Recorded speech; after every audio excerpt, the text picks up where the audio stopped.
Hi, in this video I'm going to talk about how to use your imagination to shift yourself away from a panic attack. So, I'm Orla Kirby, I'm a therapist and I specialise in helping people to shift themselves away from anxiety and OCD so that they can become more deeply calm, more truly who they are as a person, and so they can create the kind of life they want to create for themselves.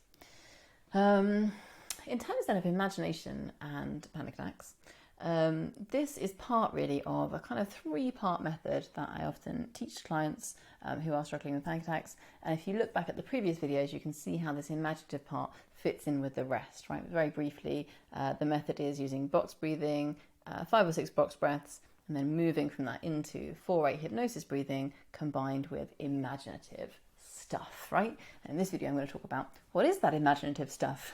What am I supposed to be imagining here? Okay, so first of all, you want to start with a bit of an exploration of, am I more visual? Am I more kinesthetic, which is to do with touch, like physical touch, but also emotional feelings. So, and it could also be other kinds of feelings that aren't touched physically, right? So warmth would be a kinesthetic experience, or cold. So sort of things that your body feels, and also emotional feelings is kinesthetic.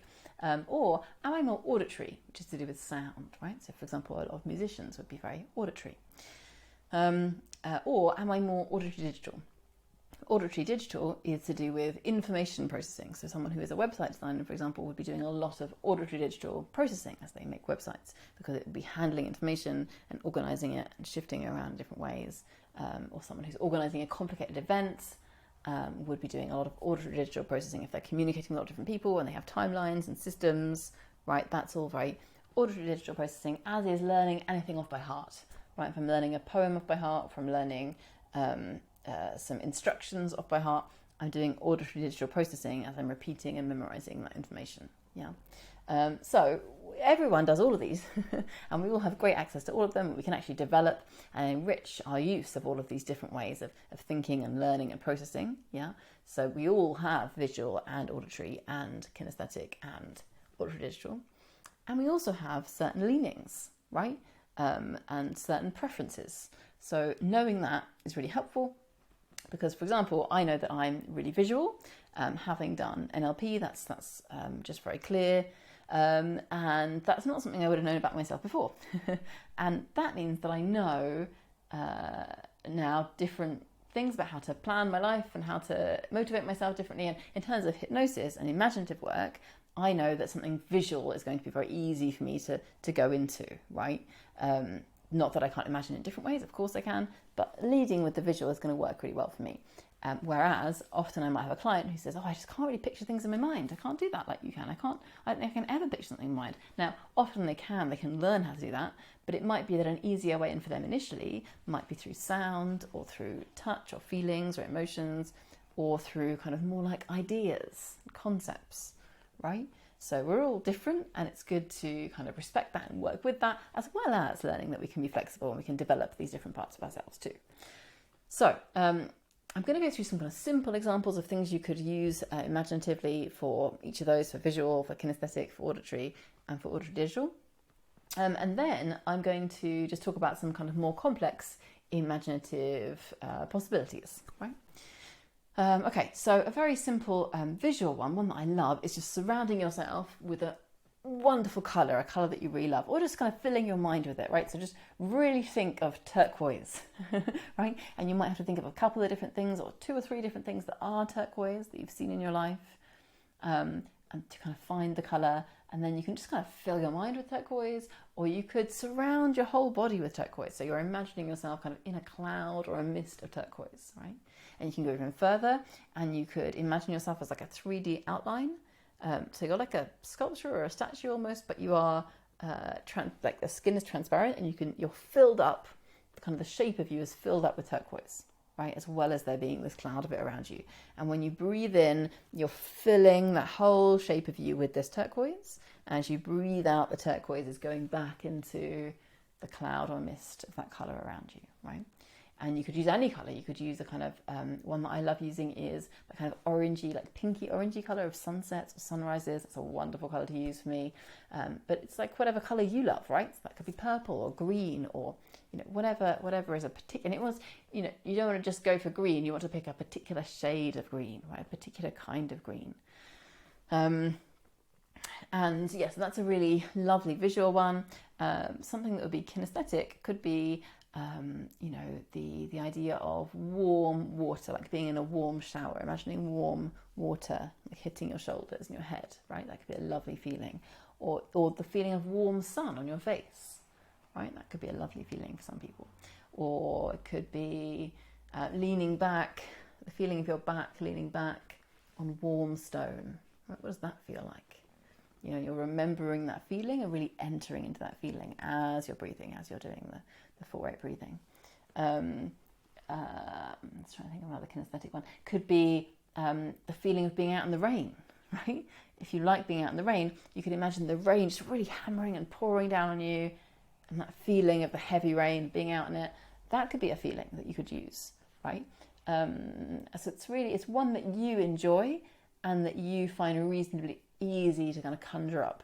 And any of these are going to work better if you practice them in a situation where you're feeling relatively okay, right? So if you're trying to imagine something for the first time while you're shifting yourself out of a panic attack, that's a much more tricky approach, right? You want to ideally practice some or all of these imaginative ideas and practices, and then you can use them much more effectively because you'll have kind of widened and thickened the neural pathways around that. So for example, if I was going to go with, turquoise and surrounding myself in turquoise, if I really practice surrounding myself in turquoise and linking that with the breathing and that feeling amazing while I'm feeling pretty okay, if the next day I experience a panic attack, it's going to be easier to access that whole turquoise thing because I did it before while being in a relatively calm state, right? And particularly if I did it while putting myself in a really calm state while going into hypnosis, right? So you want to practice these before and maybe have a few different options so you can go with what you feel like using at the time, right? Options for people who are more auditory, it could be like a favourite song that you think of, or like a favourite sound. Like it could be the sound of waves, or the sound of birds singing, or the sound of like a fire crackling, right? Or whatever sound for you is a really lovely sound, or the sound of someone's voice who's important to you, or who you love, or who you find inspiring, right? It could be the sound of someone's voice, or the sound of someone laughing. You want a sound that for you helps you to feel good in some way, right? And you find reasonably easy to access, and the more you practice accessing that, the easier it's going to be to get to it when you need it, right? Then auditory digital is a bit more confusing. I would say that if you're auditory digital, you might find the simplicity of some of those a bit too simple, right? You might want something that feels more like a system or more like a process, or that has lots of different elements, that has more of a story, right? So almost like an auditory digital way might be to remember a scene in a book that you like, or a film that you like, that feels, you'd want to go for something uplifting, right? Not something terrible, but something that's more like a scene, or an invented scene of like a holiday you'd love to go on, or some kind of memory of something that you can play out like a whole movie or film in your head, right? Something with lots of different elements and lots of different parts might be more what you would go for, right? Something that's got more ideas in it and more going on might be more something you would find easy to access in a moment of stress, right? So you could practice a few different versions, have a few different scenes. And again, actually, anyone would be no harm to practice all of those different kinds and just see what works best for you. If you want to find out, am I more visual or am I more auditory, you might feel you have a strong sense already. It's always good to answer the questions and find out from an NLP point of view. Then you can go to Orla Kirby /who am I? A bit of a jokey title. It doesn't really tell you who you are. Of course, only you can know that. But yeah, orlakirby.com /who am I?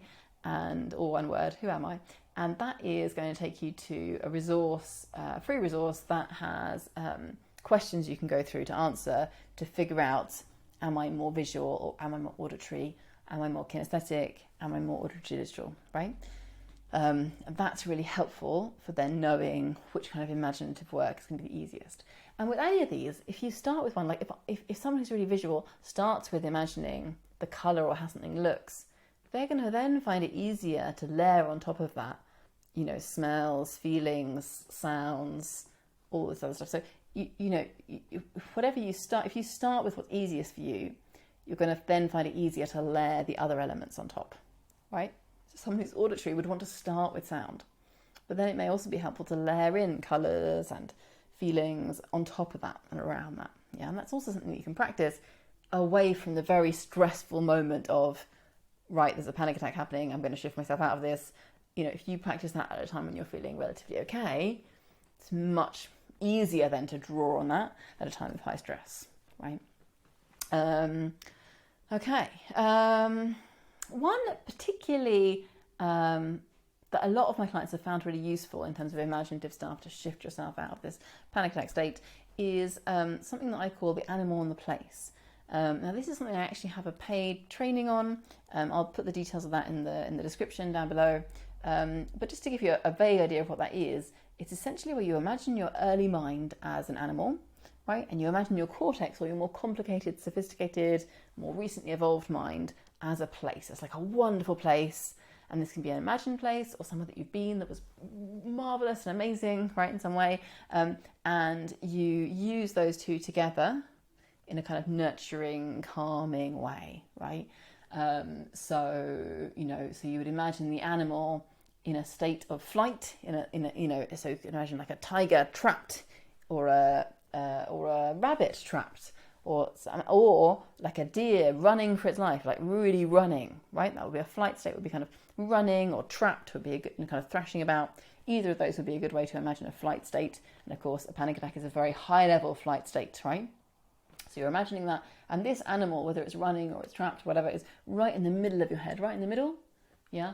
And then you're going to also create, and of course all of this has to be done beforehand, you can't be doing this in the moment of high stress, right? This is definitely work you need to do beforehand. You're imagining inside your head this wonderful scene, right? This really amazing scene. And then you're communicating from that scene to that animal right in the middle of your head, and you're saying very calming, very reassuring things. Right, so it's a very brief overview. If you want to go into that in detail and see all the different steps for learning that, you can look at that course that I have that I'll link to in the description. It's called The Animal and the Place. Okay, so that gives you a bit of an overview then of different imaginative approaches. Really though, you could imagine anything that you would enjoy imagining. You could imagine floating around in outer space. You could imagine a fountain in Rome. You could imagine, it's so different for different people, right? Whatever for you would feel either really happy or really calm, floating around on a lake, or it could be something that would feel, really, really beautiful and amazing, or it could be something that would help you to feel strong or inspired in some way. Really, meeting someone who, like a famous person who you think is really amazing, right? That could be a good thing to connect with. It's whatever for you helps you to connect in a powerful way with an emotion that feels strong for you and that feels good, right? So it really is that broad. And just to repeat again, with anything that is imaginative, it's going to be more easy to access it at a time of stress if you've practiced again and again and again accessing it in a way that feels good at a time where you're feeling relatively okay. Okay, so in the next video, I'm going to be talking about how to see a panic attack coming and make it less difficult to experience, or even prevent it altogether, right? So what we've just been talking about previously is how to stop it in its tracks, how to stop it once it started, but how do we actually stop them happening in the first place, right? That's what the next video is about, and I will see you in the next video.